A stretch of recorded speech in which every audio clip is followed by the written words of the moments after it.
Assalamualaikum warahmatullahi wabarakatuh. Halo teman-teman, kembali lagi kita belajar statistika.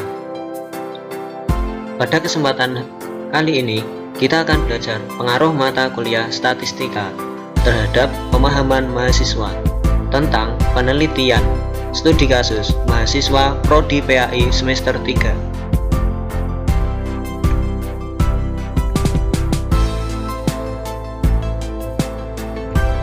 Sebelum kita ke pembahasan, puji syukur kehadirat Allah yang telah memberikan rahmat dan hidayahnya, sehingga kami dapat menyelesaikan tugas dengan judul populasi dan sampel.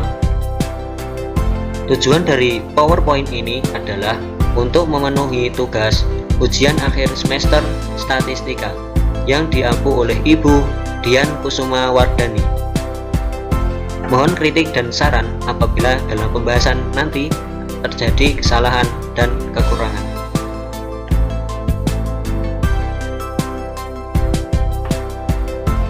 Selanjutnya yaitu adalah pembahasan.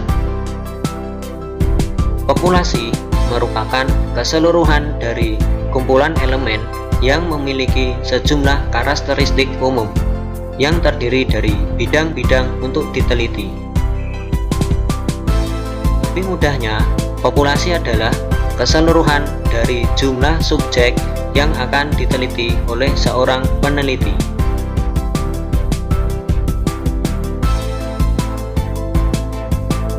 Kemudian, berikut adalah pengertian dari sampel. Sampel merupakan suatu subkelompok dari populasi yang dipilih untuk digunakan dalam penelitian. Lalu apa perbedaan populasi dan sampel? Populasi adalah jumlah keseluruhan dari kelompok yang akan diambil datanya. Sementara sampel adalah bagian dari populasi yang mewakili dari seluruh populasi. Teman-teman, mari kita hitung sampel berdasarkan studi kasus pada judul PowerPoint ini dengan menggunakan rumus esak. Berikut adalah rumus esak dan pengertiannya. S yaitu sampel, ada C kuadrat dikalikan N yaitu jumlah populasi dikalikan P sama dengan peluang besar dikalikan Q yaitu peluang salah, D kuadrat yaitu derajat akurasi. Mari kita perhatikan keterangan di bawah. C kuadrat nilainya tergantung derajat kebebasan dan tingkat kesalahan. Taraf kesalahan 1%, maka C kuadrat sama dengan 6,634. Taraf kesalahan 5%, maka C kuadrat sama dengan 3,841. Taraf kesalahan 10%, maka C kuadrat sama dengan 2,706. Derajat akurasi yang diekspresikan sebagai proporsi yaitu 0,05. P dan Q proporsi populasi sama dengan 0,5. Berdasarkan studi kasus, jumlah mahasiswa semester 3 yaitu 294. Mari teman-teman kita terapkan pada rumus. S sama dengan C 2,794 dikali nilai N yaitu 294 dikalikan P dan Q masing-masing 0,5. Kemudian dibagi D kuadrat yaitu 0,10. Nilai N 294 dikurangi 1 ditambahkan C kuadrat 2794 dikalikan P dan Q masing-masing 0,5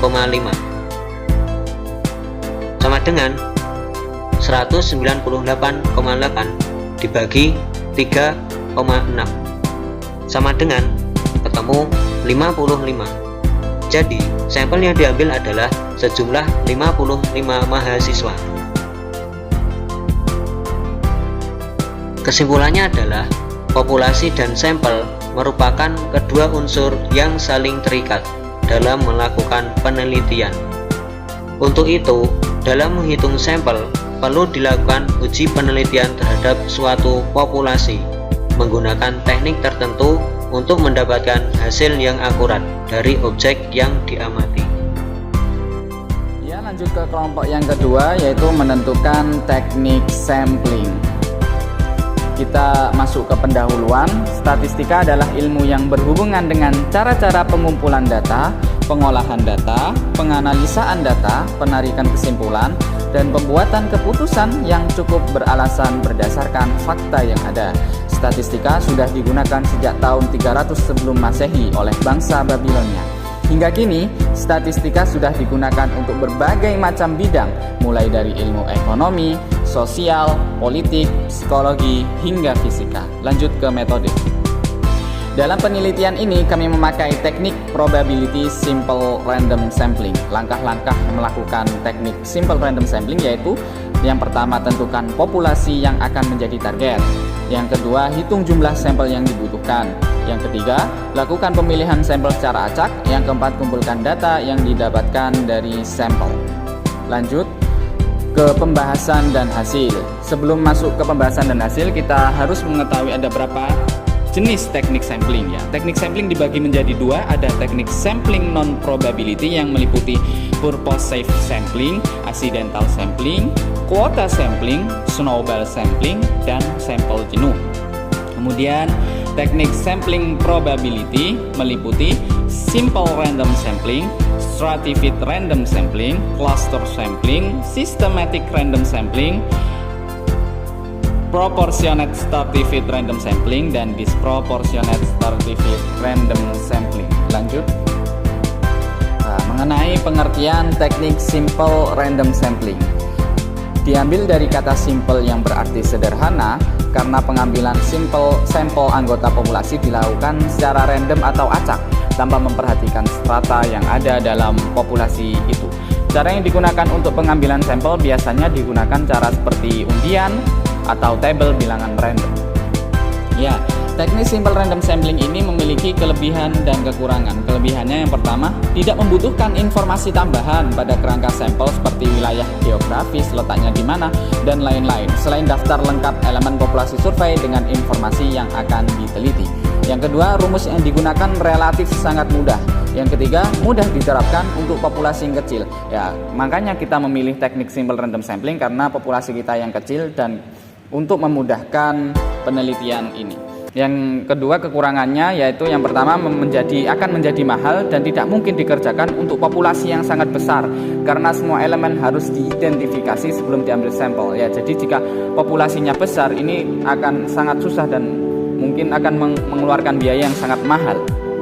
Nah, yang kedua, biaya juga akan mahal jika sampel yang diambil tersebar secara geografis. Letaknya sangat berjauhan, ini akan mengambil biaya yang sangat mahal untuk meneliti sampel tersebut. Yang ketiga, persyaratan sangat sulit untuk dipenuhi. Lanjut ke slide selanjutnya, ya ini pembahasan kita. Diketahui jumlah populasi mahasiswa PAI semester 3 berjumlah 294 mahasiswa. Ya, kemudian dihitung oleh kelompok 1 yang sebelumnya, jumlah sampel yang diambil dari seluruh mahasiswa PAI semester 3 bertotal sampelnya 55 mahasiswa. Di sini kami memutuskan untuk menggunakan teknik sampling probability yang simple random sampling ya. Berikut adalah data hasil dari pengambilan 55 sampel dari 294 populasi mahasiswa PAI semester 3 secara random atau undian. Dari kelas A, kelas B, kelas C, kelas D, E, F, G, H, kelas ekstensi, dan kelas madin. Nah, yang terakhir kesimpulan. Jadi dalam penelitian ini kami memutuskan memakai teknik simple random sampling untuk menentukan 55 sampel yang diambil dari populasi mahasiswa yang berjumlah 294. Simple random sampling adalah simple sederhana karena pengambilan sampel anggota populasi dilakukan secara acak tanpa memperhatikan strata yang ada dalam populasi itu maupun letak geografisnya. dan digunakan secara seperti undian atau tabel bilangan random untuk mengambil sampelnya. Dan hasil pengambilan sampel dengan memakai teknik simple random sampling sudah dijelaskan di slide sebelumnya, yaitu dengan pengambilan random atau undian dari kelas A sampai kelas Madin. Diambil 6 mahasiswa dari setiap kelas A sampai kelas E, dan diambil 5 mahasiswa dari setiap kelas F sampai kelas Madin. Begitu kesimpulannya, kurang lebihnya. Mohon maaf dan Di sini saya dari kelompok 3 akan menerangkan tentang menghitung mean, median, dan modus data hasil dari pengambilan 55 sampel dari 294 populasi mahasiswa pendidikan agama Islam semester 3 secara random. Sebelumnya, mari kita pelajari tentang pengertian mean, median, dan modus. Pada slide ini, saya akan menerangkan tentang mean. Menurut Profesor Dr. Sugiono pada tahun 2019 halaman 49, mean merupakan teknik penjelasan kelompok yang didasarkan atas nilai rata-rata dari kelompok tersebut. Dengan rumus X bar sama dengan sigma F kali X per N, dengan X bar merupakan mean atau rata-rata, epsilon atau bisa kita baca jumlah, F frekuensi, X nilai, sedangkan N jumlah data. Selanjutnya yakni median atau nilai tengah. Menurut Profesor Dr. Sugiono pada tahun 2019 halaman 48, median adalah salah satu teknik penjelasan kelompok yang didasarkan atas nilai tengah dari kelompok data yang telah disusun urutannya dari yang terkecil sampai yang terbesar, atau sebaliknya dari yang terbesar sampai yang terkecil.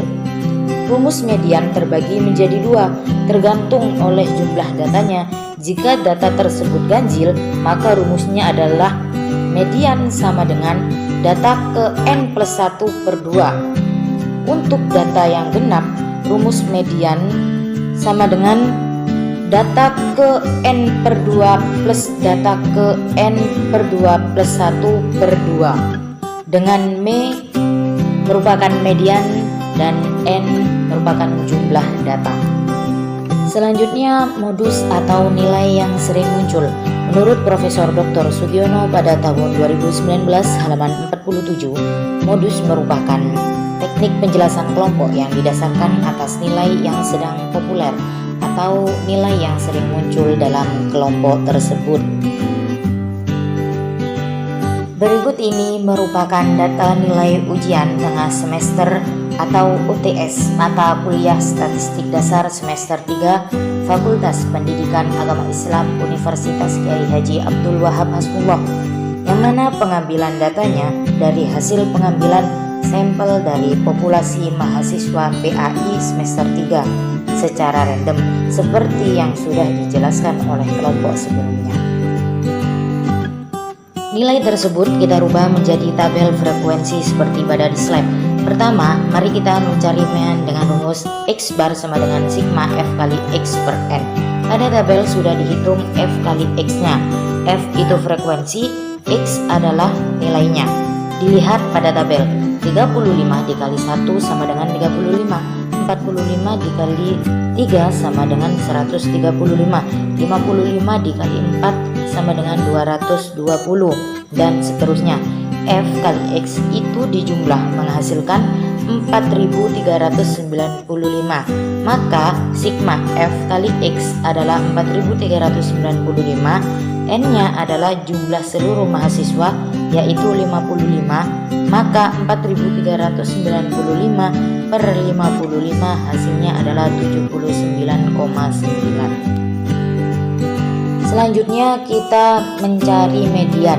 Median tadi adalah nilai tengah. Karena data kita berjumlah ganjil, maka kita menggunakan rumus data ke N plus 1 per 2. N adalah jumlah mahasiswanya. Jumlah mahasiswanya adalah 55. Jadi 55 ditambah 1 per 2 sama dengan 56 per 2. Hasilnya 28. Maka median tersebut berada pada data ke-28. Cara mencarinya, mari kita hitung bersama-sama. 1 ditambah 3 sama dengan 4, 4 4 ditambah 4 sama dengan 8, 8 ditambah 2 sama dengan 10, 10 ditambah 1 sama dengan 11, 11 ditambah 4 sama dengan 15, 15 ditambah 3 sama dengan 18, 18 ditambah 7 sama dengan 25, 25 ditambah 12 sama dengan 37. Maka median tadi berada pada data ke-28, yaitu nilai 85. Jadi median data tersebut adalah 85. Kemudian modus adalah nilai yang sering muncul dari tabel tersebut. Bisa kita lihat mana frekuensinya paling besar. Frekuensi terbesar adalah 12, yaitu di nilai 85. Maka modusnya nilai yang sering muncul adalah 85. Assalamualaikum warahmatullahi wabarakatuh. Kami dari kelompok 4 dengan anggota Cynthia Nur Alfaizinun dan Siti Fatimah akan menerangkan tentang bab menguji normalitas data. Pengertian dari uji normalitas data adalah sebuah uji yang dilakukan dengan tujuan untuk menilai sebaran data pada kelompok data atau variabel. Apakah sebaran data tersebut berdistribusi normal atau tidak. Jadi, ketika nanti datanya itu berdistribusi normal, maka kita bisa menggunakan statistik parametrik. Tapi jika tidak normal, maka kita akan menggunakan statistik non-parametrik. Nah, pengujian ini menggunakan G kuadrat dilakukan dengan cara membandingkan kurva normal yang terbentuk dari data yang sudah terkumpul dengan kurva normal baku. Kurva normal baku itu kurva yang sudah ada rumusnya, dari sananya 2,27%, dan ini dibagi menjadi 6 luasan. Antara luasan kanan dan kiri itu sama, dan luasannya adalah 2,27%, ini 13,59%, 34,13%, dan seterusnya. Kemudian metode yang dilakukan uji normalitas data ini apa saja? Metodenya adalah berasal dari populasi, sampel, dan teknik sampling probability sampling. Kami memilih teknik probability sampling random. Jadi dari populasi 294 mahasiswa Unwaha Prodi Pendidikan Agama Islam itu diambil sampelnya 55. Kemudian dari setiap kelas itu diambil 6, 5 seperti itu. Nanti jumlahnya ada 55. Kemudian dicari min, nilai rata-ratanya, nilai tengahnya, median, dan nilai yang sering banyak muncul atau modus. Baru kemudian bisa dilakukan dengan uji normalitas data ini menggunakan G kuadrat.